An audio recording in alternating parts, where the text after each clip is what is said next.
हमें हमारा राइन दिखा रहता है जो वहां से जाते हुए सोचता है तो हैप्पीनेस चर्च के लोग इसे वर्कशॉप कहते हैं, है ना। लेकिन वो लोग एक गार की तरफ बढ़ रहे थे। वो सोचता है किसने सोचा था कि किटुसन माउंटेन के अंदर एक केव भी होगी, और सब लोग वहीं उस तरफ बढ़ रहे थे। तो सैथ कहता है मेरी टांगे बहुत ज्यादा दर्द कर रही है, अब ये हमें कितना और चलना है। तो वो कहता है प्लीज थोड़ी देर और रुक जाओ से। और वो सोचता है मुझे पता है हम बहुत देर से चलते रहे हैं, लेकिन सच में क्या हमें इतनी दूर जाना होगा। तो तब वहां पर वही प्रीस्टेस रुकती है। वो कहती है आप लोग प्लीज यहीं पे रुक जाएं। और वो कहती है यहाँ से दो रास्ते जाते हैं, और इस तरफ से लेडी शे जाएंगी और दूसरी तरफ से बाकी सब जाएंगे। तो हमारी बहन कहती है क्या मैं। तो रायन कहता है लेकिन एक मिनट रुको, आखिर शे वहां से अकेली क्यों जाएगी, हम दोनों उसके साथ क्यों नहीं जा सकते। तो वो प्रिंसेस कहती है वेल लेडी को चूज किया गया है एक सेक्रीफाइसल ऑफरिंग के लिए। तो हमारी हीरोइन वो तो बिल्कुल शौक थी। तो वो कहती है क्या। तो तभी रायन भी कहता है क्या, और तब वो दोनों एक दूसरे की तरफ देखते हैं। वो कहते हैं क्या सच में। तो वो जल्दी से उन लोगों से अलग होकर आपस में बातें करने लगते हैं। वो कहती है क्या एक सेक्रीफाइस आखिर यहाँ पर हो क्या रहा है। तो रायन कहता है मुझे तो खुद नहीं पता, पता नहीं ये लोग क्या बात कर रहे हैं। तो हमारी कहती है मुझे नहीं लगा था ये जगह इतनी ज्यादा डेंजरस होगी, लेकिन ये तो बहुत ही ज्यादा डेंजरस है। वो कहता है हाँ हाँ मुझे पता है, लेकिन शायद अब तो आप अपनी सेंसेस में वापस आ गई हैं, पहले तो आप इसमें डूब चुकी थी। वो कहती है शायद हमें इस सिचुएशन को रैप अप करना चाहिए। तो पीछे से वो प्रिंसेस कहती है बिल्कुल नहीं, कहीं आप ये तो नहीं सोच रही कि इतने शानदार रोल को रिजेक्ट कर दें, क्योंकि इसकी वजह से ग्रेट आशा ड्रैगन हमारी जमीन पे उतरने वाला है ना। तो वो कहती है क्या आशा ड्रैगन। तो वो खड़े होते हुए कहती है ब्रदर। तो रायन कहता है क्या अब तुमने कुछ और डिसाइड तो नहीं कर लिया। वो कहती है मैं सेक्रीफाइस बनूंगी। तो रायन कहता है क्या सच में, लेकिन तुम ऐसा क्यों करोगे मेरी छोटी बहन, ये बहुत ज्यादा डेंजरस है। तो वो कहती है नहीं ये मैं खुद देखना चाहती हूँ। तो रायन कहता है क्या खुद देखना चाहती हो। तो वो उसके कान के पास आकर कहता है सिस्टर इन लॉ आप ये क्यों कर रही हैं, आपको पता है ना कि आपकी सेफ्टी सबसे फर्स्ट आती है, ये बहुत ज्यादा डेंजरस लग रहा है। तो वो कहती है नहीं नहीं ये मैं खुद कर लूंगी। तो वो कहता है अच्छा ठीक है, तो फिर इसका मेस बना के आइएगा। वो कहती है हाँ हाँ मैं ऐसा ही करूंगी। और उसके बाद वो उस प्रिंसेस के पीछे वहां चली गई थी दूसरी तरफ। तो पीछे हमारा सेथ और हमारा रायन रह गया था। वो कहता है शेख क्या वो ठीक रहेगी एक सेक्रीफाइस बनकर। तो रायन कहता है हाँ हाँ बिल्कुल, वैसे भी ये सिर्फ गैस है, लेकिन हम लोग उसको बाहर के लिए छोड़ देते हैं, और वैसे भी उसमें यूनिक टैलेंट है कि वो प्रॉब्लम्स को सोल्व कर सकती है। और हमारी साशा तो बड़े आराम से वहां से जा रही थी। तो सच कहता है क्या सच में तुम उसको यूज करने वाले हो, अगर तुमने उसको यूज करके पीछे छोड़ दिया तो मैं तुम्हें माफ नहीं करूंगा। वो कहता है हाँ हाँ मुझे पता है मैं ऐसा कुछ नहीं करने वाला, लेकिन मुझे पहले से पता है कि वो बहुत ज्यादा प्रीशियस है सबके लिए। और तब वो लोग वहां पहुंच चुके थे जहां उन्हें आना था। वो कहता है शायद सिस्टर सच में बहुत ज्यादा अमेजिंग है, लेकिन तभी वहां पर वो आदमी रुकता है, कहता है तुम लोग अंदर जाओ। तो तब वो लोग अंदर जाते हैं, वहां पर सब लोग काम कर रहे थे। तो वो कहते हैं अच्छा तो ये है वो वर्कशॉप जो स्पिरिट डिवोटी को दी जाती है। तो वहां पर कोई खुदाई कर रहा था, कोई कोयले डाल रहा था, और कोई बॉम्ब बना रहा था।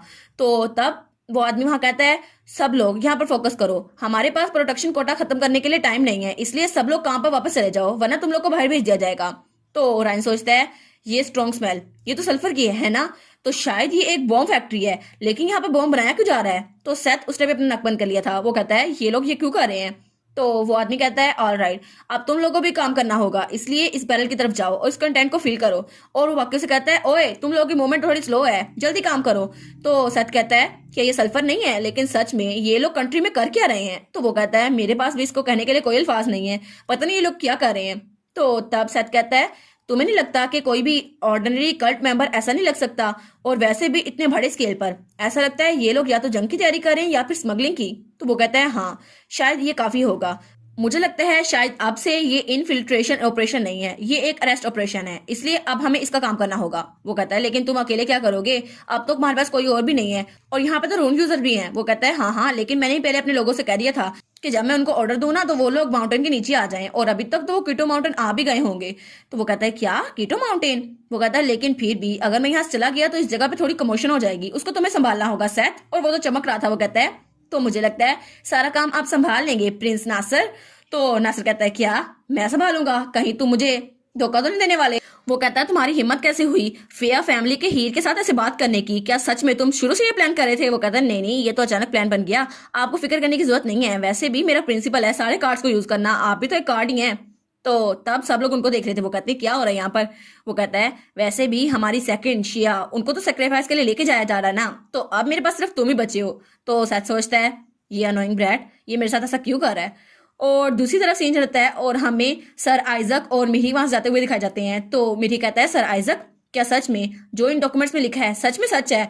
तो आइजक कहता है पता नहीं, मुझे तो ये भी नहीं पता, लेकिन हिज मेजेस्टी लेट एम्प्रेस के साथ बहुत ज्यादा क्लोज थे और उनकी बहन की डेथ की वजह से उन पे बहुत ज्यादा असर पड़ा था, तो शायद वो इस बारे में कुछ जानते हो, लेकिन तब तो वो बहुत ज्यादा छोटे थे। और अगर इनमें से कोई भी चीज सच हुई फिर तो ये बहुत ज्यादा क्रूल टेर है दोनों के लिए, एम्पर के लिए भी और एग्जाइल प्रिंस सर्वेंट के लिए भी। और तब वो दरवाजा खोलता है और कहता है, योर मेजेस्टी, आपको हमसे बात करनी होगी, हमारे पास एक बहुत ज्यादा अर्जेंट मैटर है रिपोर्ट के लिए। लेकिन तब वो वहां पर देखते हैं तो ऑफिस पूरा का पूरा खाली था। तो वो दोनों कहते हैं, क्या एम्पर यहाँ पर नहीं है? तो ऐसा कहता है, वहां देखो सही, वो यहाँ पर नहीं है। तो मिरी अपने सर पे हाथ मारता है, वो कहता है, देखा, वो फिर से भाग गए। तब वहां पर एक पेज पड़ा हुआ था, तो मिरी उस पेज को पकड़ता है और उस पे लिखा था, चूंकि मेरा भाई वो तो अनरिलायबल है, उसको तो कोई काम करना ही नहीं आता, तो मैं खुद जाऊंगा और अपनी वाइफ को ढूंढ के लाऊंगा। तो वो कहता है, क्या? अब एम्पर भी चले गए। और उस पे आगे लिखा था, और अब चूंकि एक्टिव एम्पर मेरे इकलौते फादर इन लॉ हैं, तो बाकी का काम उन पे छोड़ता हूँ, और अगर आपने ये सब कुछ ना किया तो जब मैं वापस आऊंगा ना तो आपको पनिश करूंगा, बस यही था। तो वो कहता है, क्या अब सारा काम मुझ पे आ गया है? लेकिन मैं ये सब कुछ क्यों करूं? आखिर मुझे ही सारा क्यों करना है? ये एम्पर खुद तो कुछ करता नहीं है।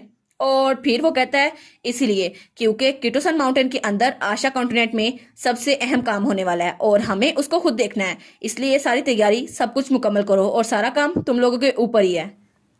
और दूसरी तरफ हमें सेथ और रायन दिखा रहता है। सेथ कहता है, क्या सच में सारे के सारे सोल्जर्स वो किटूसन के नीचे हैं? तो रायन कहता है, हाँ बिल्कुल। तो वो कहता है, लेकिन इस जगह पर ऊपर चढ़ने में हमें बहुत ज्यादा टाइम लग गया था, लेकिन कम से कम उनको कुछ दिन तो लग जाएंगे ना, ये तो बहुत ज्यादा मुश्किल होगा। तो रायन कहता है, तुम्हें क्या लगता है कितने दिन लगेंगे? तो वो कहता है, 2 दिन ऑफ कोर्स। तो तभी वहां पर धमाका होता है और रायन ने अपना मैजिक यूज किया था, अपना रून। तो सब लोग वहां देखते हैं, वो कहते हैं, यहाँ पर क्या हुआ?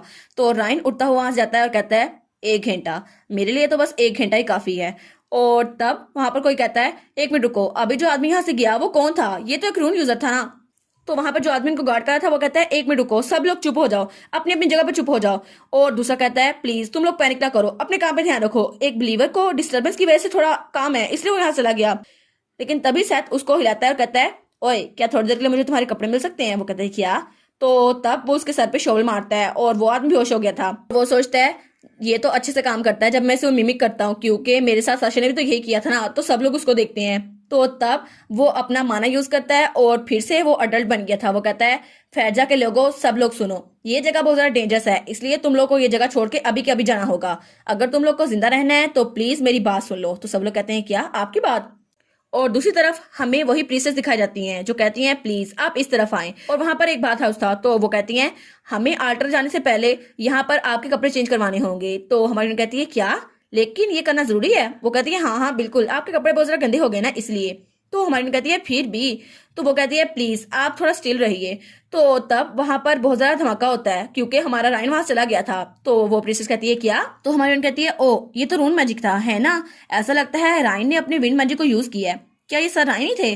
तो वहां से मेन प्रिंसेस जाते हुए कहती है, मैं शोर का पता लगाती हूँ, तुम लोग बाकी का काम करो। तो बाकी प्रिंसेस कहती है, जी जी बिल्कुल, हम समझ गए। और तब वो हमारी साशा को आगे लेके आते हैं। वो कहती है, ठीक है, तो क्या अब आप नहाने के लिए तैयार है? तो साशा कहती है, क्या? वो कहती है, 1 मिनट रुको, क्या नहाने के बाद कपड़े चेंज करना जरूरी है ना? तो ये मैं खुद कर लूंगी। वो कहती है, नहीं नहीं, हम आपको असिस्ट करेंगे। तो वो कहती है, तुम्हें पता नहीं है आशा ड्रैगन अपने सेक्रीफाइस के लिए कितनी ज्यादा पोसेसिव है? तो वो कहती है, क्या पोजेसिव? तो हमारी बहन कहती है, हाँ बिल्कुल, उसको बहुत ज्यादा जेलसी होती है, स्पेशली जब उसकी ऑफरिंग के साथ कुछ छेड़छाड़ की जाए, इसलिए अगर तुमने उसकी ऑफरिंग को टच किया तो शायद तुम्हें कर्स लग जाए। तो वो बहुत ज्यादा डरावनी लग रही थी, तो वो दोनों बहुत ज्यादा डर जाती है। वो कहती है, ठीक है, हम बाहर रुकती हैं। तो वो वहां से बाहर निकल गई थी।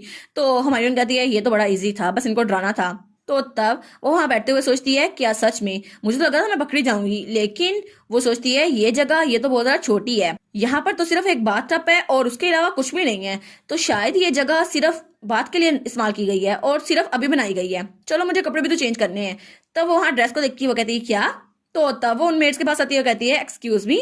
तो वो कहती है, क्या हुआ? तो हमारी कहती है, क्या सच में यही है वो ड्रेस जिसे मुझे पहनना है? तो वो कहती है, जी बिल्कुल, ये सेरेमोनियल गारमेंट है, इसको स्पेशली सेक्रेट रिचुअल के लिए तैयार किया गया है। तो हमारी कहती है, क्या मुझे ये पहनना होगा? लेकिन ये तो बहुत ज्यादा ऑकवर्ड है।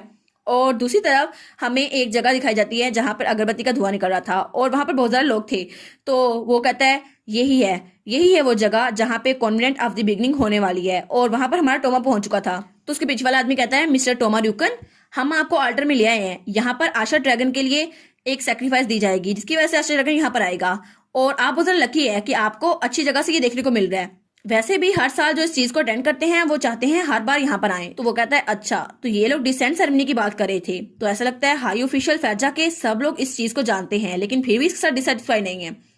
तो वो सोचता है मुझे इस अपॉर्चुनिटी को यूज करना चाहिए ताकि मेरे कनेक्शन हो जाए उन लोगों के साथ। तो वो कहता है लेकिन फिर भी साशा, मैं उसे अपने दिमाग से निकाल ही नहीं पा रहा। उसके एक्सप्रेशन, वो तो बिल्कुल डिसअपॉइंट हो गई थी मुझसे।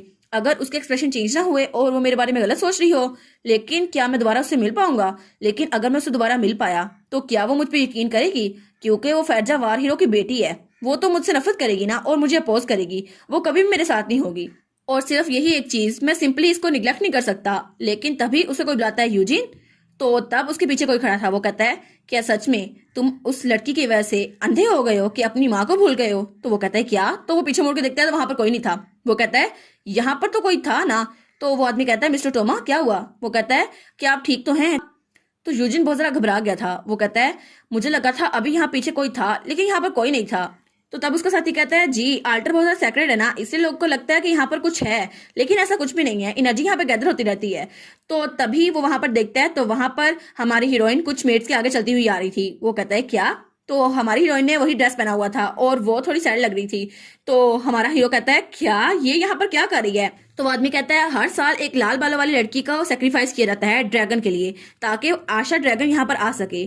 तो वो कहता है लेकिन आखिर साशा को यहाँ पर क्यों होना था और इस मीनार में ये यहाँ पर रुक क्यों गई? तो साशा तब उस आर्ट की तरफ बढ़ रही थी और तब वो वहां पर बैठ रही थी। तो सब लोग कहते हैं प्लीज आप जल्दी करें। तो हमारी कहती है जी जी मैं समझ गई। और तब वो उस पर बैठने लगती है तो उसका ड्रेस कुछ ज्यादा रिवीलिंग था। तो तब टोमा सोचता है आखिर ये यहाँ पर है क्यों और इसने इस तरह के कपड़े क्यों पहने हुए हैं? क्या ये सच में इस आउटफिट में यहाँ घूमने वाली है? लेकिन क्या सच में इसकी सेक्रीफाइस होने वाली है? लेकिन ऐसा क्यों है? और वो तो हमारी हीरोइन से ज्यादा ब्लश कर रहा था। और इसी के साथ ये वाला पार्ट यहाँ पर ख़त्म। तो आप लोग बताइएगा आपको ये पार्ट कैसा लगा। प्लीज़ लाइक करिएगा, कमेंट करिएगा और शेयर करिएगा। और जो न्यू व्यूवर्स हैं काइंडली वो चैनल को सब्सक्राइब कर दें। और पिछली वीडियोस का लिंक आपकी स्क्रीन पर नज़र आ रहा होगा तो काइंडली उनको भी चेकआउट कर लें। Thank you so much.